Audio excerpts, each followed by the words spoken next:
प्रिय छात्रों, स्वागत है आप सभी का आपके अपने YouTube channel Anil online education में। तो सभी छात्रों को मैं एक बात बताना चाहता कि कक्षा 12वीं की फिजिक्स का अध्याय 1 चल रहा है आपका। मैंने आप लोगों को 3 वीडियो बनाए अध्याय 1 के, और 3 वीडियो मैंने आपको 6 प्रश्न पढ़ा गए। लगभग 3 या 4 वीडियो हो गए, 6 प्रश्न आपके हो गए, और 6 प्रश्न हमने आपको क्रम से पढ़ाए। तो वे वीडियो आपने जरूर देखे हुए हैं और आपको जरूर समझ में आए हुए हैं।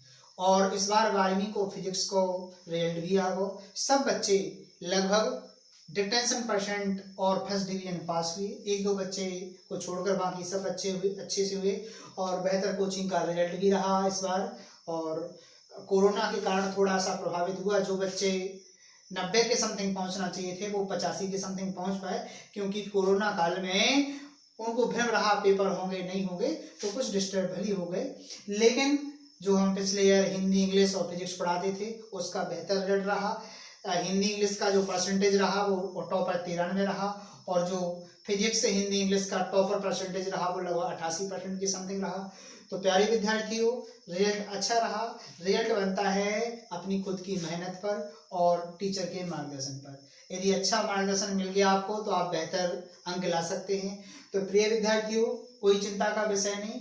अभी नई शिक्षा नीति आ गई सरकार की, और नई शिक्षा नीति कुछ अलग ही है। और अभी कोरोना जुलाई यानी अपनी 2 महीने पढ़ाई लेट हो चुकी। जुलाई और जून और जुलाई, अगस्त में भी कोई कोचिंग सेंटर खुलने की आशंका नहीं है। 15 अगस्त के बाद ही कुछ हो पाएगा, और अभी तो कोई आशंका नहीं है। तो सभी विद्यार्थी घर पर रहें, सुरक्षित रहें। और हम आप लोगों को कुछ निजी काम में बिजी थे इसलिए वीडियो नहीं बना पाए थे। लेकिन आज 29 जुलाई को लगभग रात्रि के 12 बज रहे, और हम आप लोगों ने वीडियो बना के दे रहे इसे कि हमें बड़ो दुख हो रहा तो कि हम अपने बच्चों को वीडियो बना के नहीं दे पाए।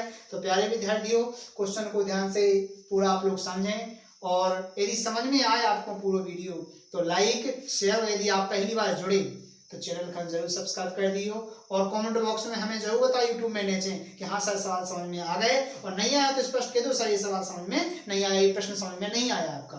तो चलिए प्रश्न 7वां शुरू करते हैं, क्योंकि 6 प्रश्न अपने हो गए थे। प्रश्न नंबर 7वां हम पढ़ के सुनाते हैं आपको। ये ऑब्जेक्ट की दृष्टि से आपके महत्वपूर्ण टॉपिक है और बेसिक नॉलेज भी है। अगले प्रश्न आपको अगली वीडियो में बहुत मुश्त बताएंगे हम। 8वें प्रश्न है अपना, निम्न प्रश्नों के उत्तर दीजिए। पहला प्रश्न है अपने 4 प्रश्न है यहाँ पर आज समझाने के लिए। इसको हम एक ही प्रश्न में लेकर चल रहे, 7वें में हम आपको 4 प्रश्न बताने जा रहे हैं, ध्यान से समझें। प्रश्न है अपना, आवेश की 5 विशेषताएं। आवेश 2 प्रकार की हो, धन आवेश और ऋण आवेश। आवेश हमने बताई थी आपको कि कांच की छड़ को रेशम के कपड़े से रगड़े पर जो आवेश उत्पन्न हो उसे धन आवेश कर, और एवोराइट की छड़ कहां, बिल्ली की खाल या ऊनी कपड़े से रगड़ने पर जो आवेश उत्पन्न हो उसे अपन ऋण आवेश कर। तो आवेश यानी विद्युत की विशेषताएं को समझे आप लोग। लिखा है पहला गुण या विशेषता है अपनी, आवेश सदैव चालक की बाहरी सतह पर रहता है। जैसे कोनो खोखला तार है, लोहा को पाइप रखो, एल्युमिनियम को पाइप है, अब वो पाइप में लाइट ऊपर बे आगे, ऐसा तो नहीं है कि पाइप के बीच में नहीं, ऊपर बाहरी सतह पर। तो क्या लिखा, आवेश सदैव चालक की बाहरी सतह पर रहता है, ध्यान रखें आप लोग। दूसरा है, खोखले चालक के अंदर कोई आवेश नहीं होता है। अगर कोनो खोखला पाइप है और पाइप की ऊपरी सतह पर है आवेश, लाइट रे अंदर थोड़ी ना है। आवेश एक अदिश राशि है, बहुत मोस्ट ऑब्जेक्ट है बेटा, ध्यान रखना। आवेश एक अदिश राशि, सदिश नहीं है। आवेश वस्तु के वेग पर निर्भर नहीं, अगर अदिश राशि है तो वेग पर निर्भर नहीं रहती है। आवेश वस्तु के वेग पर निर्भर नहीं करता, ये भी ऑब्जेक्ट में आता है।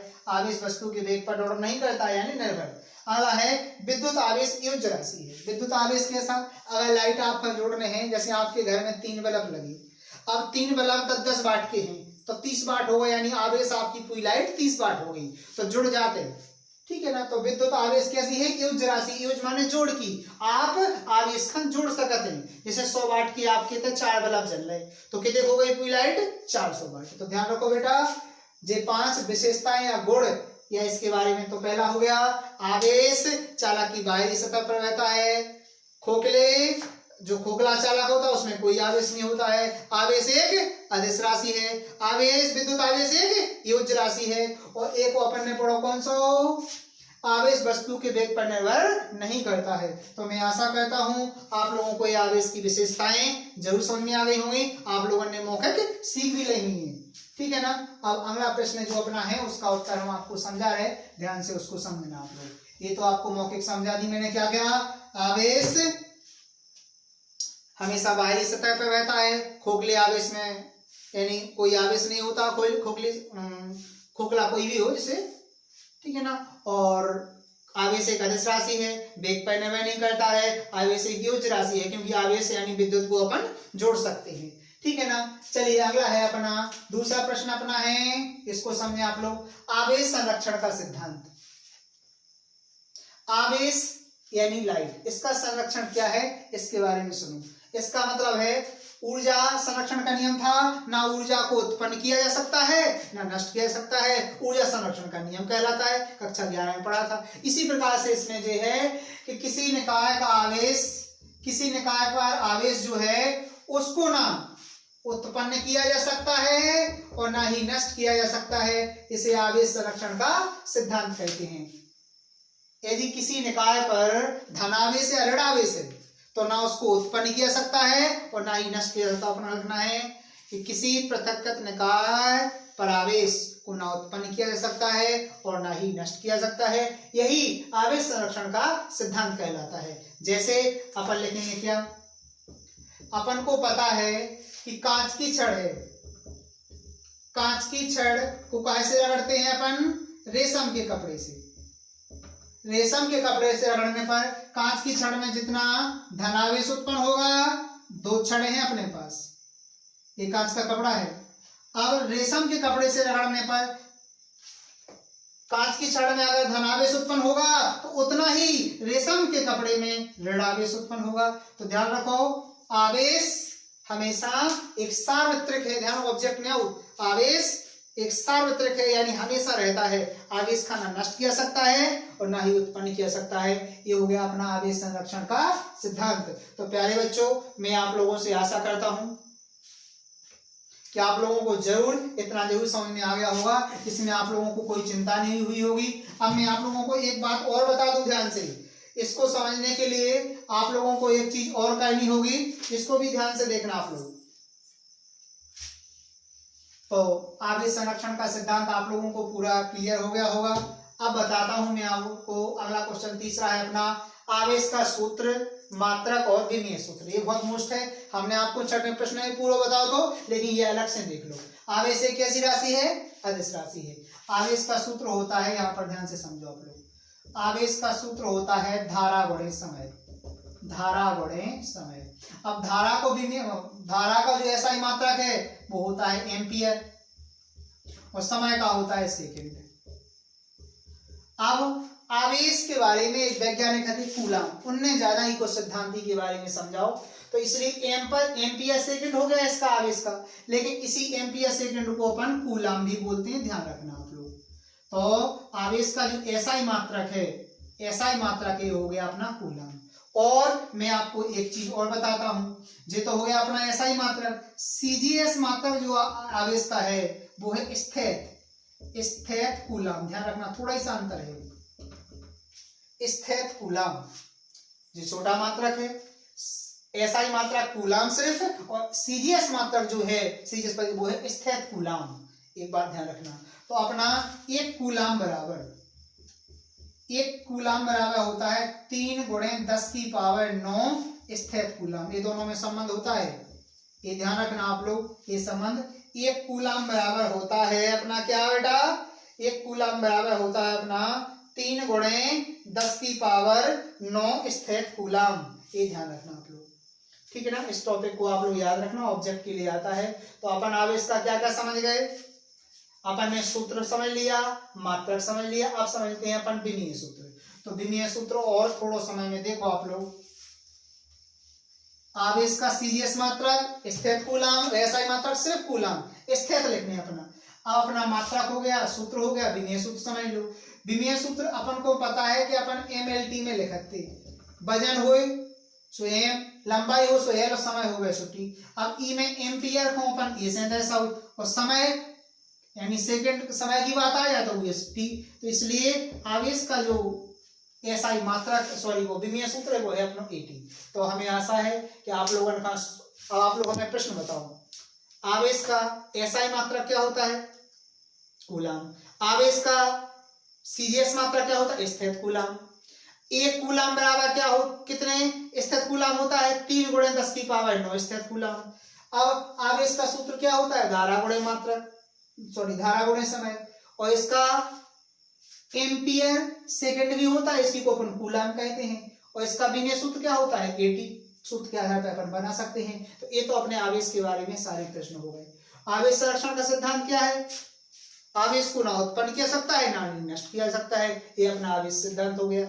अब मैं आप लोगों को अगला ही बताऊंगा, ध्यान से इसको भी आप लोग ध्यान से समझना। हाँ, आप लोगों को मैं चौथा ही बता रहा, मैंने क्या बताया था, मैं आपको अभी चौथा ही बता रहा। तो आवेश का क्वांटीकरण सिद्धांत, क्वांटीकरण सिद्धांत क्या है? पेपर में पूछा जाता है, 1 नंबर में आएगा, आवेश का क्वांटीकरण सिद्धांत क्या है? तो इसको भी समझे आप लोग। प्रकृति में आवेश यानी लाइट सदैव एक न्यूनतम मान का पूर्ण गुणज होती है।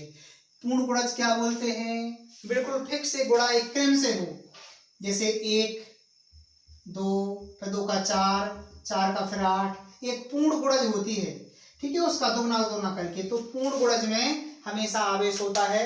प्रकृति में आवेश सदैव एक न्यूनतम मान का पूर्ण गुणज होता है, इसे आवेश का क्वांटीकरण सिद्धांत कहते हैं। ये आप लोग ध्यान रखना, प्रकृति में आवेश सदैव एक न्यूनतम मान का पूर्ण गुणज होता है, इसे आवेश का क्वांटीकरण सिद्धांत कहते हैं। जैसे अपना आवेश बराबर हो गया अपना धन ऋण एनी, क्योंकि आवेश धनात्मक भी होता है ऋणात्मक भी होता है। ई तो अपना इलेक्ट्रॉन है, ठीक है ना, क्योंकि मूल आवेश को इलेक्ट्रॉन से, क्योंकि आवेश हमेशा इलेक्ट्रॉन के रूप में बहता है, यानी लाइट हमेशा इलेक्ट्रॉन के रूप में बहती है। तो इलेक्ट्रॉन हो गया एन, अपना यहाँ पर आवेश का मान हो गया कितना है? अगर 1 है तो अपना हो जाएगा यहाँ पर एन ई धन ऋण अकेला ई, और अगर 2 होगा तो अपना हो जाएगा 2 ई धन ऋण 2 ई, अगर 3 है तो अपना हो जाएगा 3 ही। इसमें हमेशा पूर्ण गुणज होगा, ऐसा नहीं होगा कि अपना 1.5 ही आ जाए, 0.8 ही आ जाए, ऐसा नहीं होगा। हमेशा एक पूर्ण गुणज में रहेगा, एक क्रम से रहेगा, ये ध्यान रखना। एक क्वांटीकरण सिद्धांत है अपना। और मूल आवेश इलेक्ट्रॉन आवेश ई बराबर होता है सूत्र 1.6 × 10⁻⁻19 कूलम। ध्यान रखना, इस सूत्र को भी याद रख लो। एक इलेक्ट्रॉन का मान होता है अपना 1.6 × 10⁻⁻19 कूलम। अब लेकिन एक बात ध्यान रखनी है, क्यों ये प्लस में रहता है, क्यों ये माइनस में रहता है, इसको भी समझ लो।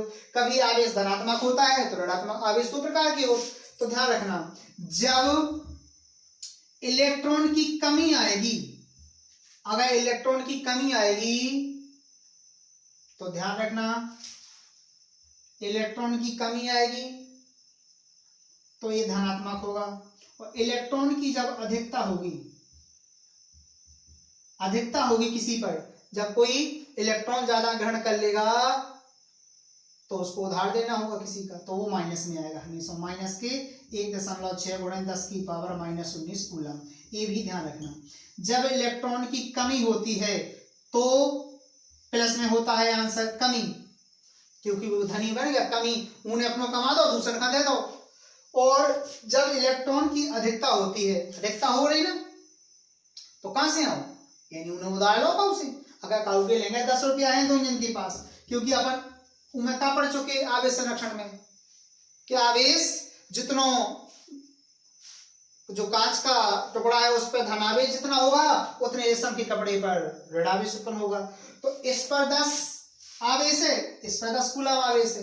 अब ध्यान रखें आप लोग, अब ये अपना आवेश कुछ इसको दे देगा, जब इसको देगा ये 10, ये तो धनी हो जाएगा लेकिन ये ऋणी हो जाएगा। तो जब जिस पर अधिकता होती है वो हमेशा ऋणी होता है। तो आप लोग ये 2 सूत्र याद रखना है, इनको बहुत मोस्ट है जी। जब इलेक्ट्रॉन की कमी होती है तो आंसर प्लस में होता है, तो उल्टो कर दो, अधिकता है तो माइनस में, कमी उल्टो कर दो, कमी का प्लस, अधिकता का माइनस में, तो उल्टे कर दियो आप सबके सूत्र आ जाए। तो हमें आशा है आप लोगों ने जो 7वां प्रश्न हमने समझाओ पूरा आप लोगों ने समझ में हुई है। कल आप लोगों ने कहा अगले नए क्वेश्चन मिले और ध्यान से 2-3 क्वेश्चन हम आपको समझाएं। कल आप लोग शाम की टाइम तक आप लोगों का वीडियो मिल जाए। ये वीडियो तो आप लोग सुबह से देखियो, कल 30 तारीख का सुबह से पूरा वीडियो देखो, और वीडियो अगर समझ में आए क्वेश्चन तो जरूर कमेंट में बता दियो कि हाँ सर समझ में आ गए। अगले प्रश्न पढ़ाओ आप, 8वें प्रश्न 9वें प्रश्न हम नंबर से पढ़ा रहे एक टाइप से प्रश्न जिसे आप गौर से समझ सकें। तो मैं आशा करता हूं, मैं आपका एक टेस्ट लेता हूं छोटा सा। सबसे पहले बताओ बेटा, आवेश कैसी राशि है? अदिश। आवेश वेग पर निर्भर करता है? नहीं करता है, ध्यान रखना आप लोग। और हमने आप लोगों को बताया आवेश का सूत्र क्या होता है? धारा गुणे समय। आवेश का विमेय सूत्र क्या होता है? ET।